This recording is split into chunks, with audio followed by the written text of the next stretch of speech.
My name's Ty Kelly, out of Brantford, Ontario, and I train out of Infinite BJJ. My first combat sports love was boxing.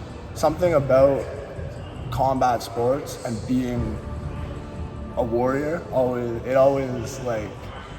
it spoke to me, and it spoke to kind of like who I am.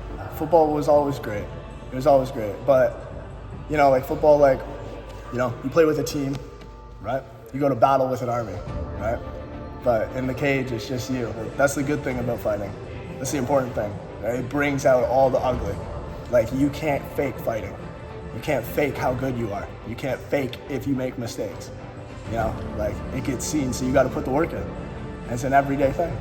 I always knew I was going to do mixed martial arts. I always knew I was going to fight. It was just a matter of when. Right? I was trying to fight right after I was out of the military. Right after I got better, I was trying to fight.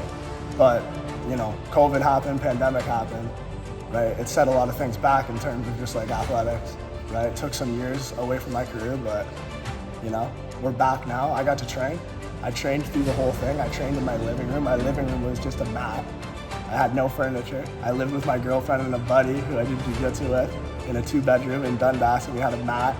And I'd invite anybody. Anybody I saw on Instagram that was doing martial arts in the area, I'd just be in their mat, hey man, come train.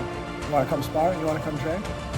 And then throughout just like all of my time in the military, whenever I was anywhere, I would train at gyms, different gyms. I'd go here, I'll go there, I'll, get sparring in here, go to the sparring day here, go to the sparring day here, right? If you get enough gyms in an area, you can hit 5 sparring days in a night. You can get a lot of work in. You can see a lot of different looks from a lot of different guys, right?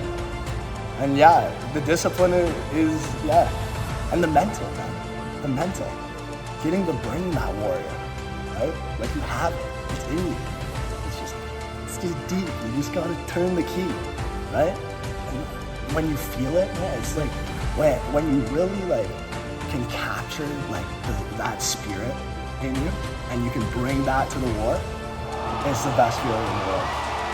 If they could make it a drug, it would be. You couldn't have enough of it, but it's something. It's special, and I'm excited.